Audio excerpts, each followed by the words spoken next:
everyone. Welcome to the first episode of First Load. I'm Gon. I'm Shino, and we are here to talk about different topics about the gaming world, trying to make reviews, and bring some news. Today we have a special episode prepared, a little bit like nostalgic, to talk about our beginnings as gamers, and how it was like those first memories of playing games and experiencing different games in general. What was your first memory with a console? I think like the first moment that I touched console was like the Sega Genesis. I remember like playing, I don't know, Sonic, Mario. Maybe that was a little bit weird playing there. Mario. And those Mario good, like Mario 10. Yeah. Yeah, Mario 10. Yeah. I don't know, like that one was like the first console, and I think I got it because someone, like a friend of my family, just gifted to me. Then that one broke down, and I got a Genesis 3. It's like a smaller version of the Genesis, and I used it for, I don't know, a couple of years. So yeah, which one was yours? I think when I was like 4 or 5, I remember that my older brother had like a Sega Master System. But I don't remember much. I just remember like the black and red console and like a cowboy FPS shooter. Like we had, I think, like a pistol or something. Yeah. But my first memories would be maybe we had like a Famicom. Like in Argentina we had this Chinese family game. I remember playing like Circus Charlie, or I had those like games that are like 100-in-1 game. Yeah. Like filled with random shit. Like, how is this tank game? Metal Slug? No. Battle City 1990, I think. Yeah. Well, like a really retro game. That, and my favorite was like Adventure Island 3. It's like a Wonder Boy. Yeah. But you can mount some creature. That was cool. But it was kind of hard for me because I was small, so I mostly watched my brother play. Yeah, I remember playing on the Sega. Just like the memory came back to me. Earthworth Jim was such a. Which one? I guess the first one. The first one? Yeah, maybe, I don't know. It was such a weird game, but I really like it. And then I remember like playing a game from Toy Story, and everyone, that one is a classic, I think, because it's super hard. And both Earthworm Jim too. Yeah, and the Toy Story game was like, I don't know, so punishing. Like I couldn't even complete one level, I think. It was really hard. And then playing Sonic, of course, the classic of the Sega. Did you play like Cool Spot, for example? No. The one that is the main character is like the Spot from the 7-Up? No, I didn't play. The red dot from 7-Up, no? No. Was for the Sega? That's good. Yeah. So yeah, I think that was everything for me at the beginning.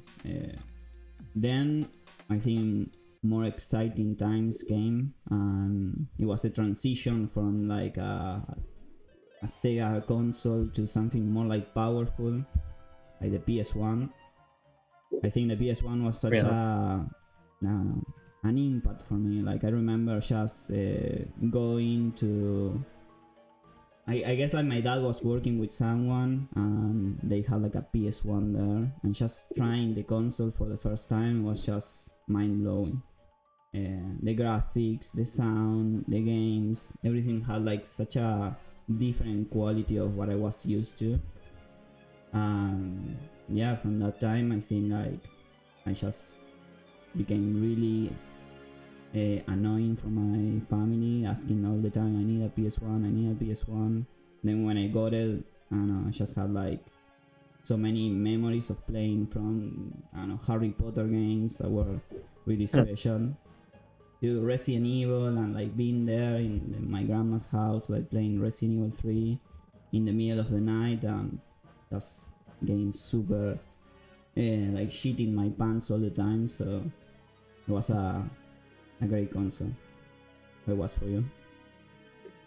Yeah, I mean, first with the Genesis, I remember like going like every week to my friend's house after school and playing like lots of games. But the one that I liked the most was like Snow Bros.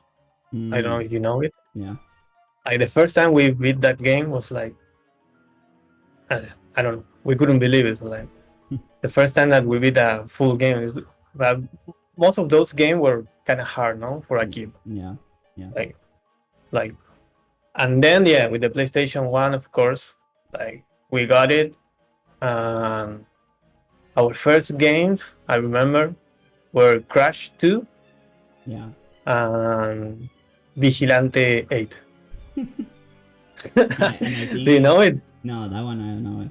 No, it's a kind of like a Twisted Metal, but with bigger cars. I don't know. Yeah. Well, of course, Twisted Metal was one of the big games at the time. Crash, Resident Evil, Silent Hill. But Yeah. I remember like, I don't know. I think it's important to point out that the generation, like both generations, PS1 and PS2, maybe older consoles too, had a lot of like bootleg games, and it was really easy to get them. Mostly, I think in a country as Argentina, it was really cheap to get a bunch of games. Yeah. I remember 3 games for 10 pesos. Yeah, That at that time was like nothing. It was nothing at that time, so. But yeah.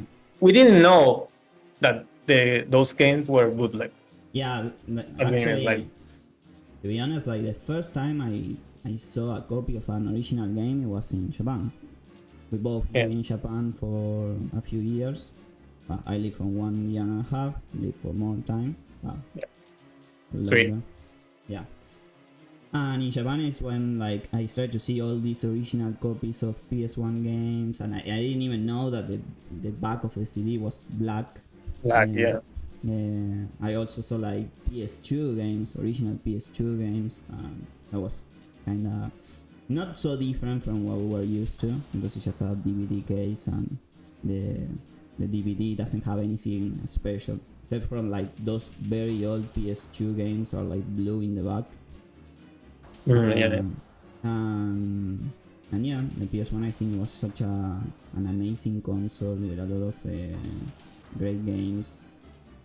And of course, what was the first game that like blow your mind on PS1? I think it was Resident Evil 3. Resident Evil 3? Yeah. That For me, it was. Yeah. Alright, continue. Mostly because I think like the feeling of seeing something so, I don't know, brutal and full of like horror and things like that. I think it was something unique. And Nemesis jumping out of the window. Yeah, like all the beginning of Resident Evil 3, like even like the CGI cinematic from the beginning is really, really good. I think better than the cinematic of the first one. Yeah, but that one is classic in its own way. Yeah. But yeah, it was a lot better. I think like one of like the weird memories I have is going to one place to buy a game, and I saw for the first time a title that just by the font of the title I got like in love, and that was Final Fantasy. Of course, when I got to my house, I put it on the PS1. Later, I found out that that game wasn't actually the one that the covers say, and it was Final Fantasy Tactics. So it was kind of weird, but my first Final Fantasy was Final Fantasy. Yeah, but you didn't know what a Final Fantasy was. No, I didn't know. At that time, I didn't know. Final Fantasy Tactics was impossible for me at that time. Like, it's a hard game. Yeah, 7 years old, probably all in English. So, no chance. Yeah, no chance to beat the game. But I don't know. I remember just like trying so many times to play the game, and I didn't even understand that it was like a strategy game, that it was something that you couldn't control the character in a way that you are used to with more third-person games or things like that. It was just like turn-based, and Yeah, well, at that age, you play like, I don't know, Spyro, yeah. Or Crash, Spider-Man games on the PS1 were amazing too. Spyro, amazing. Amazing Spider-Man. Like my first game that I remember clearly that blew my mind was like Final Fantasy 9. Yeah. Like I point the game to the guy like I want that one, and he said like it had 4 CDs, and I was like, one game, 4 CDs? What are you talking about? Yeah. Like one game is 1 CD. No, this one is 4. So I had to put more money because what remember 3 or 10 pesos. Yeah. I bought that one, only that one. I was, I think, 9 or 10, just starting to learn English, and oh, So you didn't get a copy that it was in Spanish? no. Hmm. There was no Spanish copy of 9. No? You never got a translation? No. I mean, I guess in Europe maybe, but No, maybe no. It's true because I have like a European copy of Final Fantasy 9. It doesn't have any options to change the language. 7 was in Spanish. Yeah. You could only get it in Spanish at the beginning, at least in Argentina. Yeah. Like a horrible translation. Like in English, it was horrible too. Yeah. I think they didn't put much effort. Final Fantasy 9 clearly has a lot of effort in the translation, and it shows. And I think that's a lot better. I don't know about Final Fantasy 8. I think, but English too, I think, but it's okay.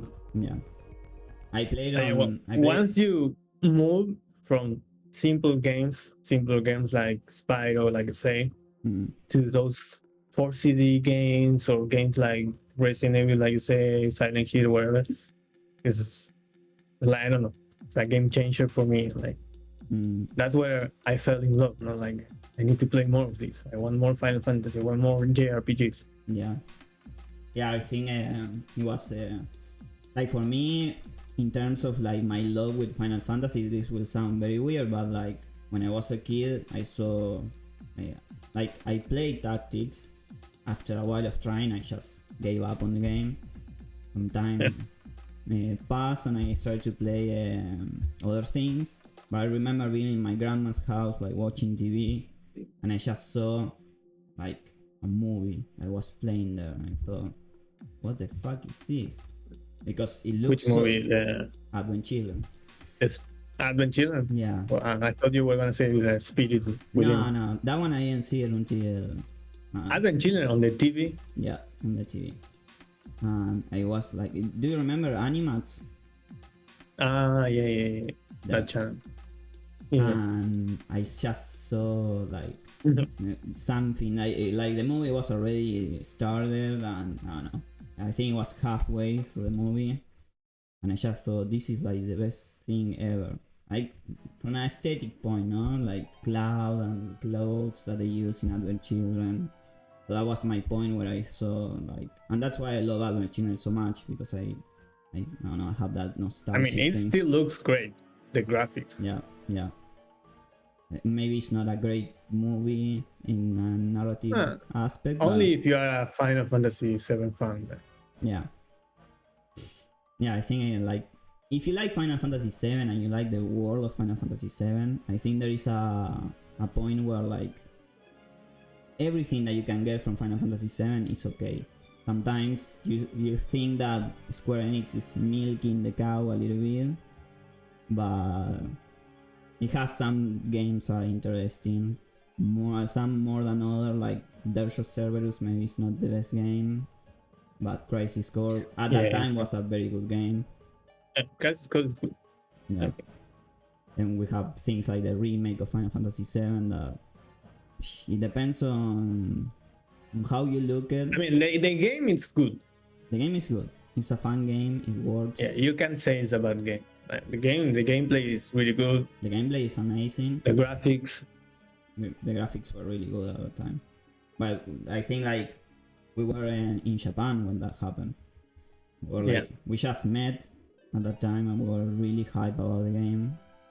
And yeah, it's just like we went out of work to get it and play. And it was a great game. It's just like it has that ending that sometimes you feel like I mean that's the only thing that I complain about maybe. Yeah. That the ending, the weird thing with the other realities, all these Nomura's ideas. How is it called? Like, the spirits, like echoes or no? Maybe. Yeah, echoes from Destiny, something like that. Yeah, something like that. Yeah. Very Nomura. Very Nomura. Yeah. And of course the same problem as maybe we can talk about 16 later, but the side quest, the structure of the side quest, and how like they just throw that thing to you in your face and you feel like you come from like destroying a Shinra reactor and killing innocent people, and then you're just picking some cats. It's kind of like I don't know, cutting like the momentum that you have with the game, where you're enjoying a lot the adrenaline of like everything that is happening, because the beginning of the game is pretty much the same as the original game. Yeah. But most of it is. Yeah, and like it works pretty well. Like what they did is amazing.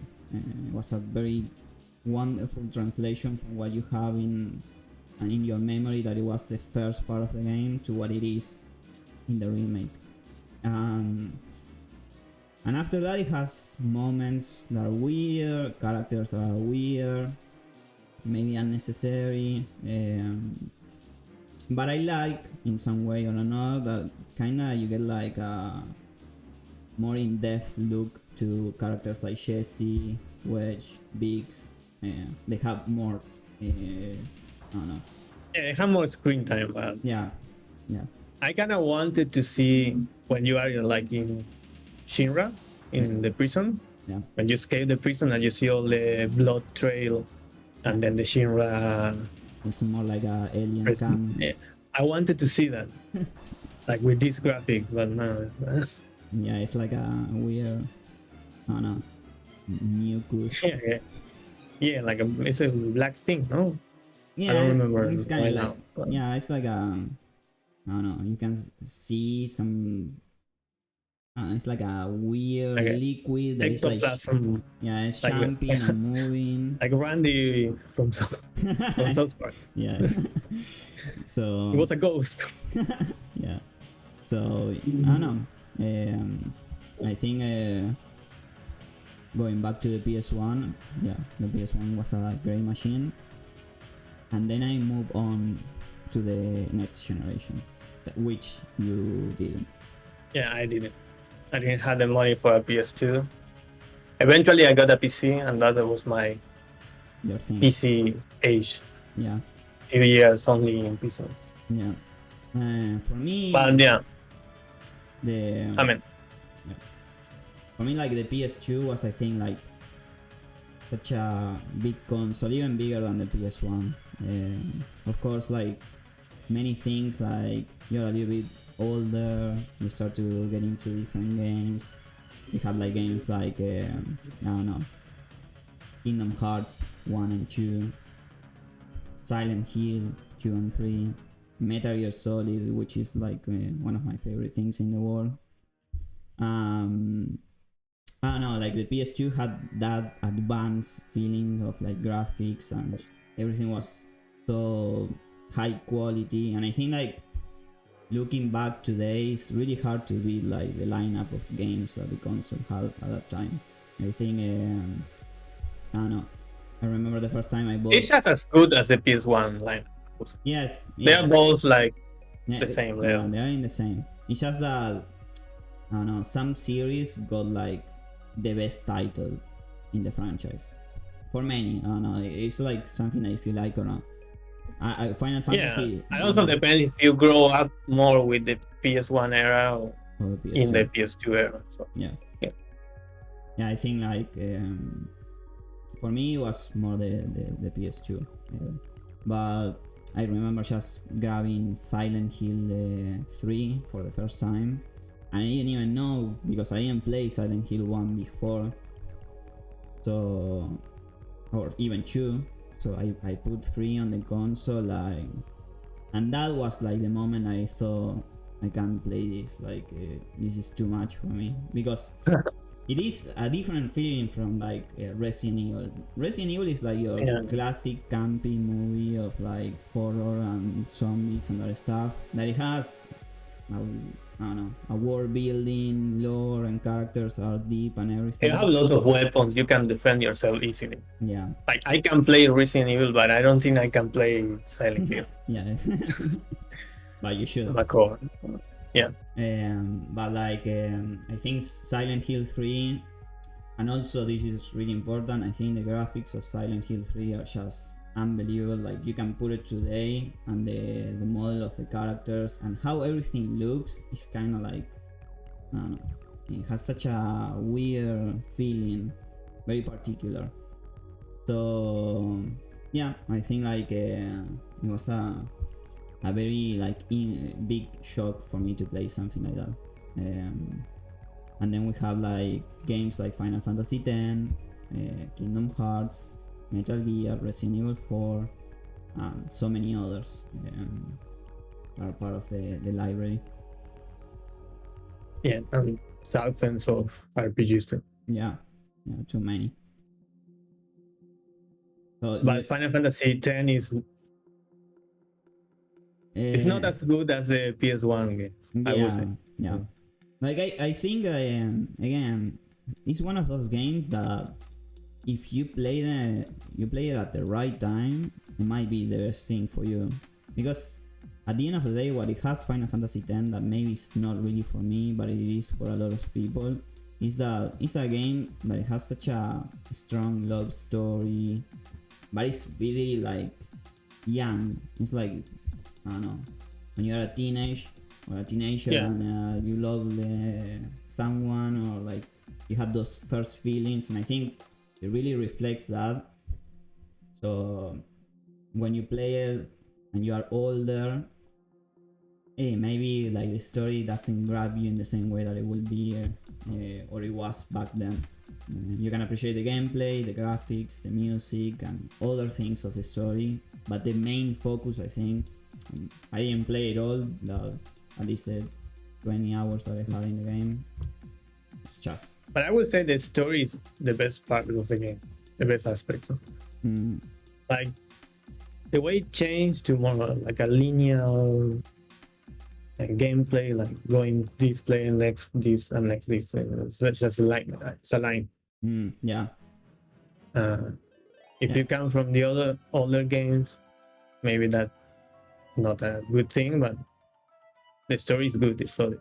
Yeah, I think like I'm talking about a little bit Final Fantasy 16. It has been like a strong talk about if Final Fantasy is like too linear or not, and I think it has always been. It's just in the past, maybe when you have the world map and things like that, you could spend more time exploring different things, and the side stuff felt like meaningful.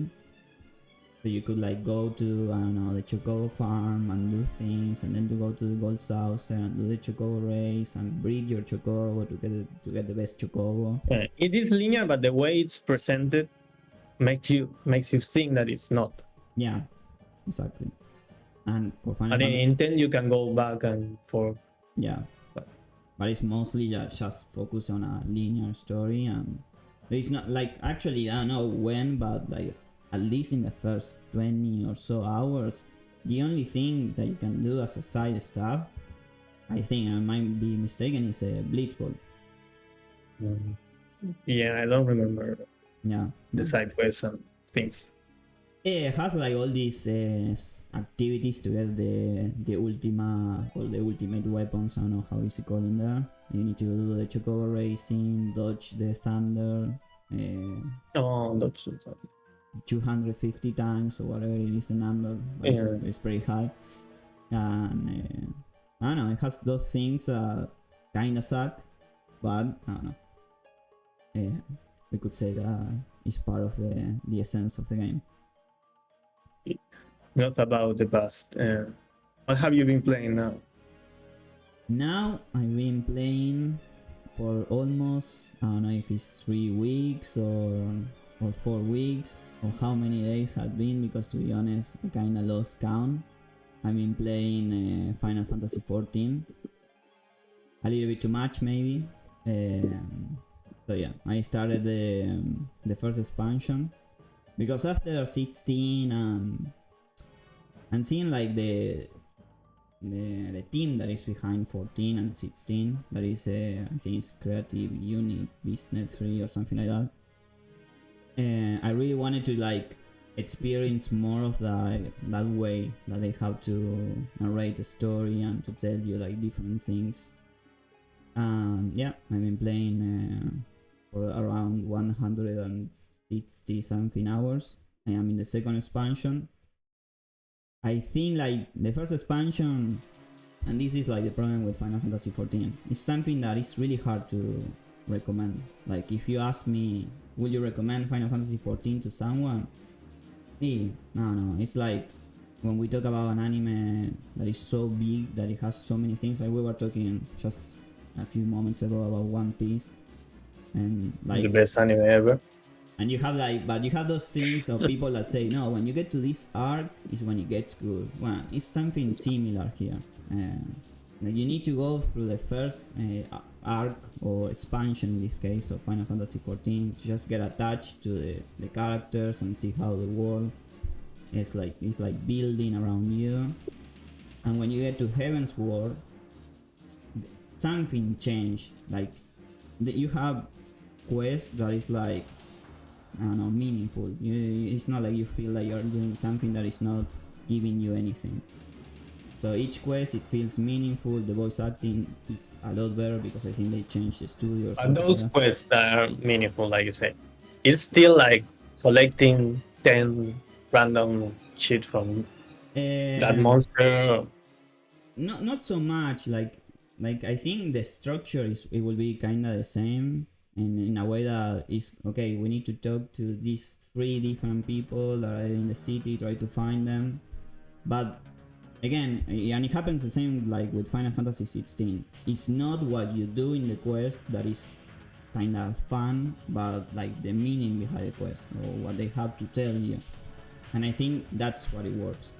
But again, I wouldn't recommend it if you're like expecting to have a super good, high quality quest that you do a lot of things. But when you get into the game, you start to play, I think there is like enough content to just enjoy. More like the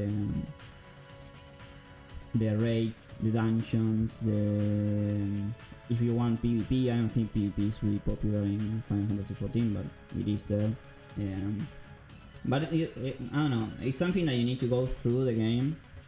I've been reading a lot because like what I wanted to know mostly about Final Fantasy XIV was how it is for single player Final Fantasy fans to get into this one, because I'm not a guy that played this kind of games before. You did, but I didn't. I played them, but like not in a super deep way that I was in MMOs. Yeah. So I felt that I needed to know like the opinion of people that play single player Final Fantasy and they're like fan of that, and see how that goes. So I found that yeah, everyone is in love with the story, but it takes time and effort. It takes too much time. It takes too much time. Yeah. So it's like something that if you had the time to do, like watching One Piece or reading the entire manga, you could play Final Fantasy XIV too. So I guess it's kind of like making the time to have that experience, and I know that at the end of the day it will be worth it because it has something special inside. But yeah, what have you been playing? Like I told you before, I'm playing finally Red Dead Redemption 2. I only play like 4 hours, so not that I can talk much about the game. But, I mean, the game is amazing, no? Like it's 5 years old. It looks great. Yeah. And it's kind of overwhelming at the beginning that you have so many things to do. Yeah. I haven't even almost started the stories. Like I'm in doing side missions all the time. You go to this town, and in the middle of the road, whatever, you got a random guy asking you to do something, and then you go finish that mission, and there's a house with somebody that give you another side quest. It's like it's really overwhelming. Like Yeah. you have so many things to do. And it's like too many. Hunting. Yeah, too many systems. Yeah, but it's great. I have to say it's great. Like the first one was amazing, but I don't remember much. I just remember that I really like it. But I feel like this one, I mean, it's like a GOTY game of the year, no?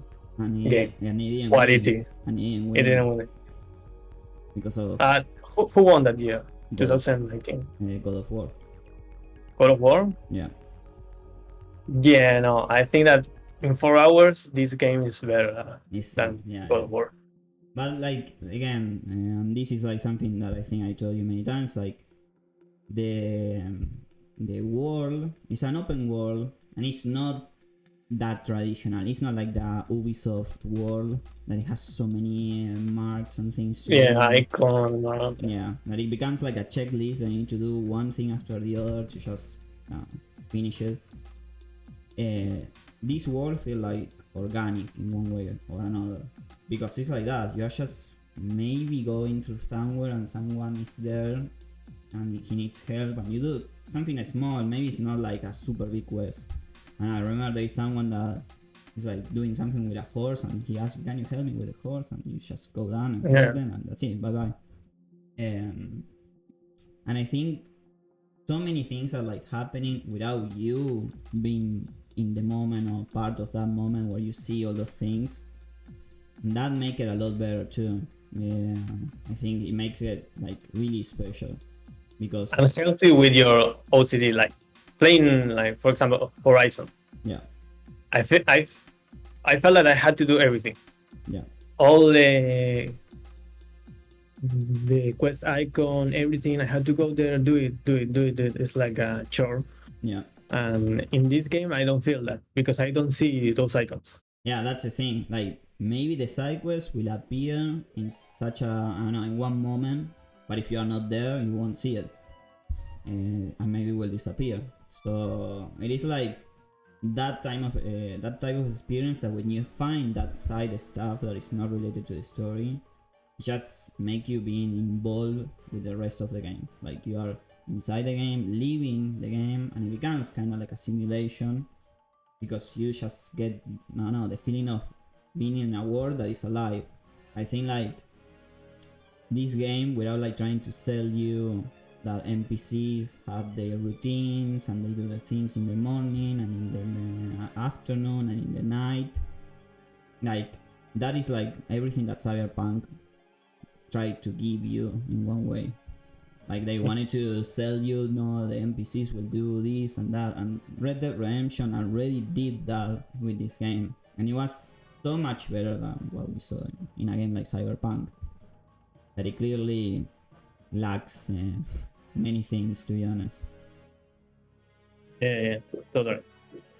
But Witcher 3 made something like that. Yeah. Sometimes, like, when I think back to what happened with Cyberpunk, of course, today when we talk about Cyberpunk, I think we are talking about a different game. Because of how many changes. I think you even grabbed the game in a better state than what I did. That when I grab it, like... Even more, next month, it's gonna be totally different. Yeah, clearly. So, I think, like, we have moments where Cyberpunk was just a weird game, that it didn't feel that it was from the same people that made The Witcher 3. Or The Witcher 2 and 1, whatever. Especially The Witcher 3, because I think the Witcher 3 with the expansions and everything just became like a Yeah, you only got some glimpse, some missions that you say, oh, yeah, this is made by the same company that made Witcher 3. Yeah, you get like a Like the one that we all will talk, no, the guy that wants to be crucified on TV. yeah. That's just the only side quest that I remember, to be honest. 'Cause I remember some other, but like that I clearly remember like something that I enjoy, how it was like, I don't know, evolving the quest. I think it was the best one. So yeah, I think Cyberpunk it will be a different game next month. But next month we are playing Alan Wake, so there is no time for something like a Cyberpunk. Yeah, to me it's like Cyberpunk is done for me. I'm not gonna play it again. No, If it were my first time, yeah, I'm gonna play it now. But... yeah, it's really hard to just say, okay, we should go back and pick up the game again. And I mean, I'm gonna play maybe the DLC, but I'm not gonna replay the whole game just because now it's better. Yeah, I don't know how, because Cyberpunk also has some different endings and things like that, depends in like what things you do. I can't remember if it was at the end of the game that you take some decisions to like change the ending. Play the game. Yeah, no, I won't. But I don't know which ending will be the canon ending. That, or maybe Phantom Liberty will be something in between the game, not something that happens after the ending. I have no idea. No idea, but let's see. I'm more excited about the Witcher remake than this. Whenever it's gonna be released, I don't know. 3 years. Yeah, from now. Maybe. 2, 4. They are making it in Unreal 5, so maybe it takes. Yeah. It goes faster. I don't know how. And you haven't played the first one. Yeah, I play a few hours and it's too rough. Now, like, if you are like into, you even got used to Gerald doing the yeah, yeah. I think swinging like, the sword. yeah, I think like it is a nice game, but it's one of those PC games that are really hard to get into nowadays. I think the second game is more friendly because it's similar to the third one. Yeah, the second is almost the third, like the third. Yeah, but the first one with the controls and everything is kind of rough. But yeah, let's see how it goes with Cyberpunk. Okay. What we wanted to talk about now? Oh yeah, the increase in the price of PS Plus. As you can see now on the screen, we have the new subscription. I don't know how to call it, but the new subscription service that it's the same one, no? But like they changed the prices a lot. I think like I don't know, 30%, no? Yeah, something like that. We can see that PlayStation Plus Essential. This is like a 12-month subscription, so I don't know how it is paying in. You know when starting one? Like this year, this month? No, next month? No. No, I don't know when they are like. I think they might let you know soon. Oh, maybe after September 6th. I'm reading here. Oh, okay. It's soon. Like it won't take much for them to change it. For what I understood is like the prices of maybe the premium is around the same as Xbox Game Pass Ultimate. I'm not sure. The difference with that is that of course you get support on PC. This one, no. Yeah. So for PlayStation Plus Essential, that is just a basic service that you get a few free games every month and access to multiplayer. That's what most people complain about, the Essential. No? Yeah, it's kind of like overpriced at this point. Because it's only to play online and some free games. Yeah, so each 1 year of Essential is $80. For us that we are in Europe, it's 72 euros. That's a new price. Yeah, that's a new price. And PlayStation Plus Extra, that is the one that is a higher tier and it has a few extra stuff, like the name say. It's 135 USD, 126 euro. And the last one, that is a premium, is 160 US dollars and 152 euros. What does the premium has? The streaming service, no? That you can play. Well, the premium has like access to different things, like the trials. You can try some games. It's like a selected few that they have like a list, like Horizon and Cyberpunk. They add some games from time to time, but I think it's mostly what they say. It's not like you go and try whatever you want from the store.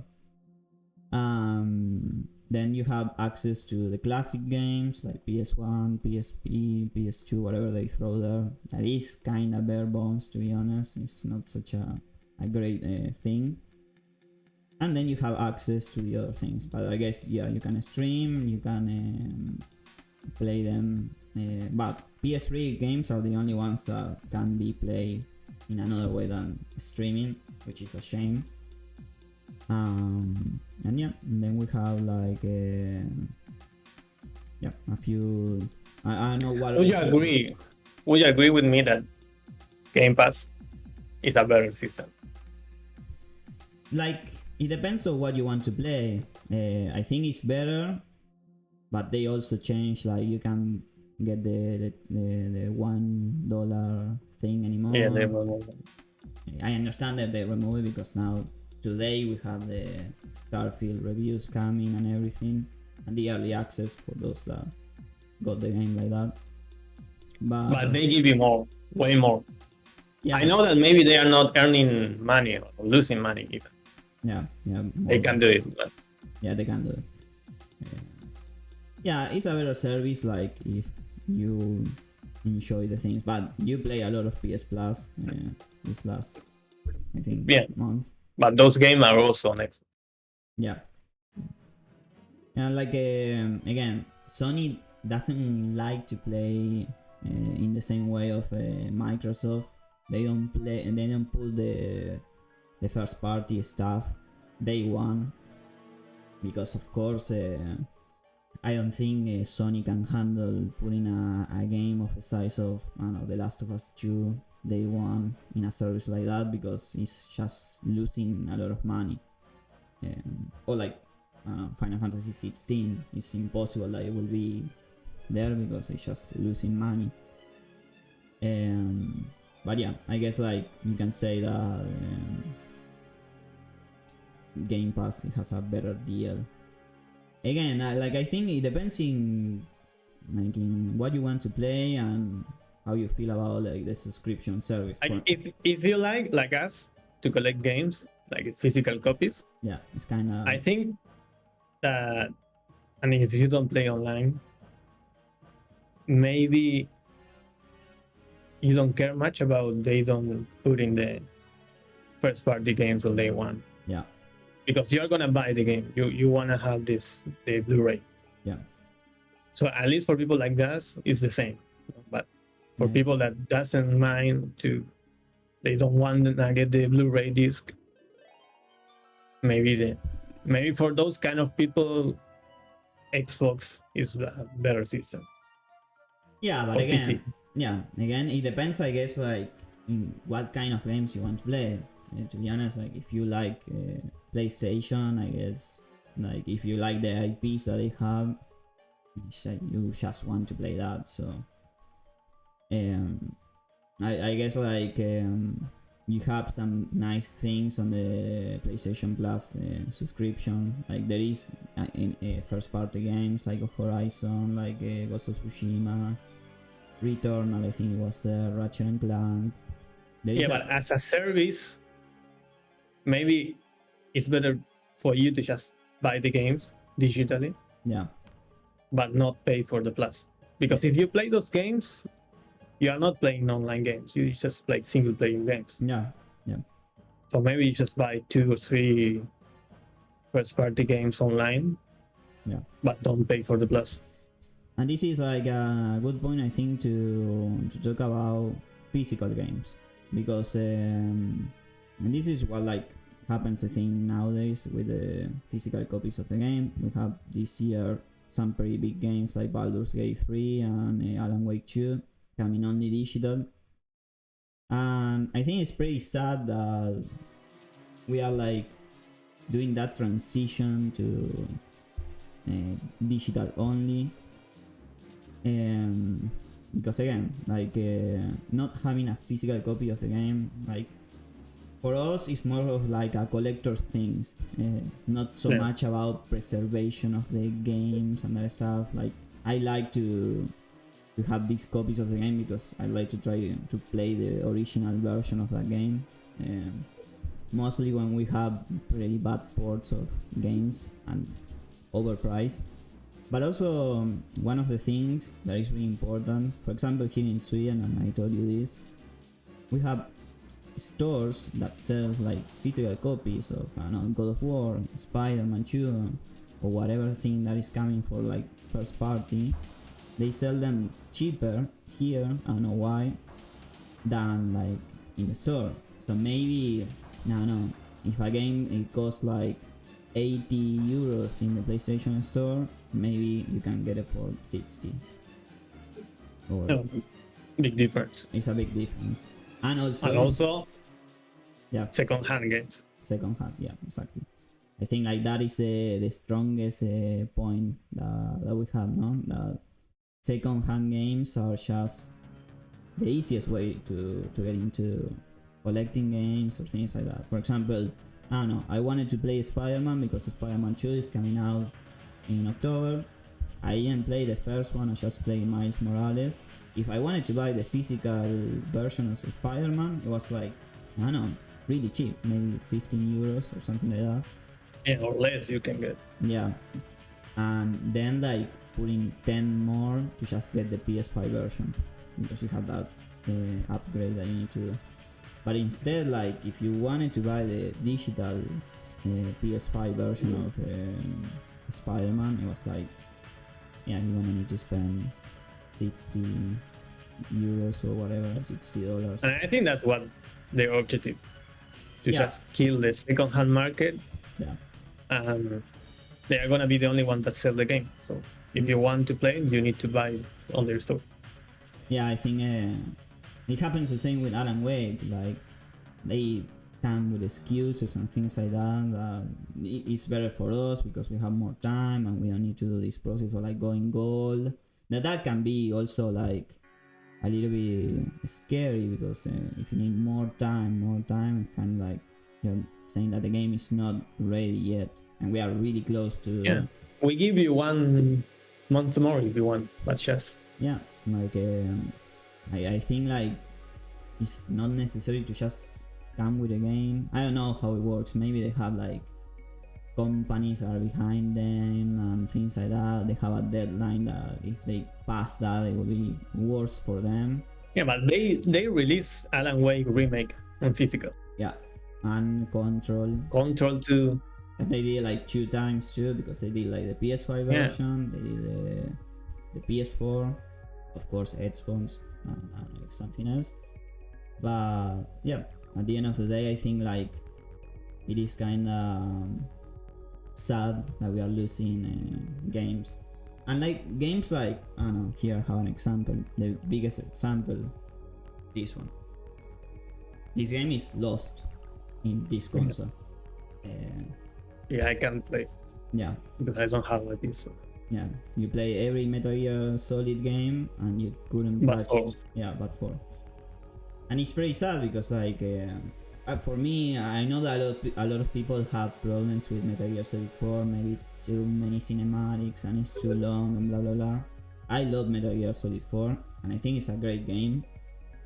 And it is sad that it's just locked behind a console that sooner or later it will die. Like I fixed my PS3, I did all I could to make it better, to last longer, but I don't know, one day it will die. It will stop working, and of course you can buy more PS3, but I don't know, it's not something that you will find easily.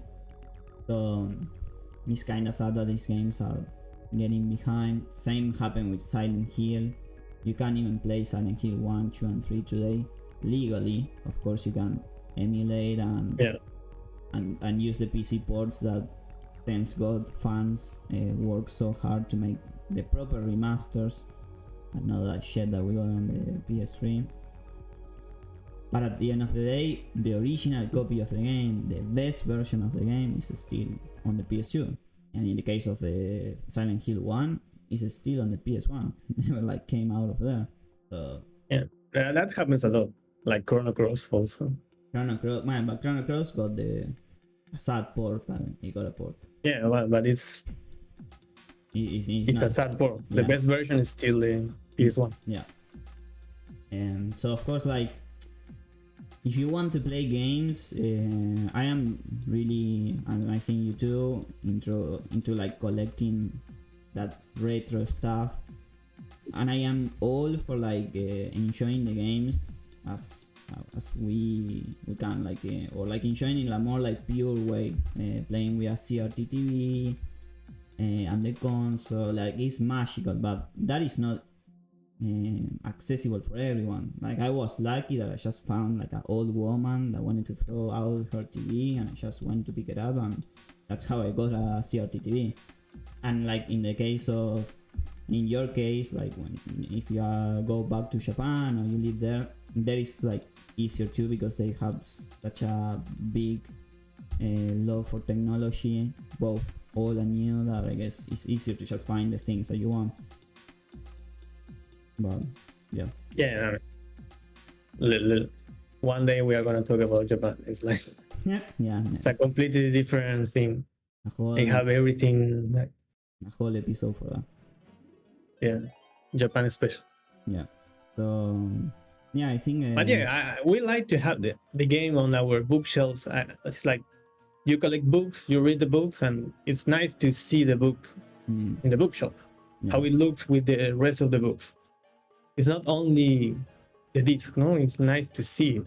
Yeah, it's like a representation that you have it, that is yours. Like if it's online, you don't see it until you turn on the PS5 in this case, for example. You don't see it. You don't know what games you have inside. Nobody knows what game you have inside. You have friends at your house and you have it on the bookshelf. They say, "Oh, look cool, you have this." But if you have it on your console, it's like, yeah, you have them, but you can see them. Yeah, I like to see them. Like or like it happens like again, this is I think another problem, that they might take away the game from the store, and if they take it like and you didn't have it like installed on your console, that's it, it's lost, whatever. I think it happens like with PT. Everyone loves PT, and they sell those PS4 with the hard drive that has installed the game, and it becomes like super expensive just because like you don't have access to something that, of course, it was a demo, it wasn't like an entire game, but it was pretty special and unique at the end of the day, and it got lost. So I understand that digital is more convenient, faster, easier, and at the end of the day, no, I think like at the end of the day, give me the choice. Yeah, don't take away that choice from me. Yeah, like if there's still a lot of people that want to get the game on disc, just let them, because it's not making a Blu-ray, a disc, and a case. It's not expensive for a company. No, it's cents. I mean, maybe all the like sending the copies to every country, whatever. Yeah, that's the expensive part. But still, I read that most of the people agree that if you want to charge $5, $10 more, we pay it. Yeah, like okay, we pay it, but do it. Yeah, Like actually, I wouldn't even complain if a game of the quality of Alan Wake and the scale of Alan Wake will cost 70, because today it costs 60, and like the excuse that we can make it cheaper when like I don't know, Resident Evil 4 costs 60. I don't know. I understand Capcom is a bigger company and everything. Maybe they can do more things, but again, like I would be happy to pay 70 or 80 euros just to have the copy. Mostly because like when you love a company or like some team that is behind some games and you start to build a collection. I have Alan Wake, I have Control. Not having Alan Wake 2 is kind of like a pain in the ass. Because I see it like it's not in the shelf. Like I understand it's a particular feeling of like wanting to have that there, but I don't understand. Like for me it's really, I don't know, special. I know that maybe physical games today are not as exciting as, I don't know, I have here an example of a very beautiful game that is this one. Like I understand that it's not the same as this that has a super. Wait, that doesn't have anything on the inside, no manual. Nothing. Just sometimes don't even have a picture. That's kind of sad. I don't know why it's not. It should be like mandatory for every fucking company to put something inside of this. But yeah, I guess we still have some time to see if Alan Wake will come physical, but I doubt it. It's even more annoying when you see like small indie games that get a disc release. Which one was the one you said the other day that was getting a physical release? Oh, I don't remember. A new game? I think you put it on Shovel Knight. I think you showed. Shovel Knight, yeah, it's an old game, but it got physical release. I think like the one with the little kind of bad guy, what's it called? That Metroidvania. Hollow Knight. Hollow Knight, I think it has a physical copy. Yeah, Undertale has a physical copy. Undertale, Stardew Valley has physical. Sea of Stars has physical. Sea of Stars. A game that sold only 100,000 copies, and it got released. For that company, it's a lot. Yeah, it's a lot, but it even got like released day one on PS Plus and Game Pass. They didn't even need to do that, like to do a physical copy, but they did it anyway. No, I wouldn't complain if Sea of Stars is only digital. I understand, no. No, of course, but like I was like looking to some pictures on Twitter about like the cover of Sea of Stars in Japan and how beautiful it was. Yeah, you just see it and you say, okay. If they made it, it's great. Yeah. But if they didn't, I mean, it's okay. Yeah. We are not gonna complain like with Alan Wake. No, I guess like when you are more passionate about something, you really want it. But then we have like, I don't know, it's weird because we have like this. It happens like with Metal Gear, no? That we have weird ports of games, and we get these ports, and yes, we get physical even, but we are not happy with that either. Because like I feel like there is a weird point with companies that they just, I don't know, sometimes they do something with such a small amount of effort to get your money, and then sometimes like they really go all out to just give you a very good product. Yeah, we are in a weird time. I guess like the subscription services, like at the end of the day, I think it's a great choice, but pushing that too much and digital only is what for me is killing like my passion for like buying games and go to pick it up and bring it to my house. Like I understand it's convenient for me. Maybe it's only gonna be retro game for us in the future. I have the feeling that at least until PS4, maybe going backwards, it will be just. But I'm still gonna play games even if it's only digital. No, like for me, it was like that. I was really against going all digital But then I saw the trailer of Alan Wake, and I said, "Oh, I want to play so bad." That I didn't give a fuck about not having the physical edition anymore. Like I care, but at the same time, it's like I really want to play the game. I won't miss it. And I don't know, like I think that's the important part. That we support the games. Yeah, physically. I know that it's hard, but maybe if people agree and decide not to buy it, they're gonna change their mind. It's like sending a message. You need to send a message to the company. Yeah, Like but, we want physical copy.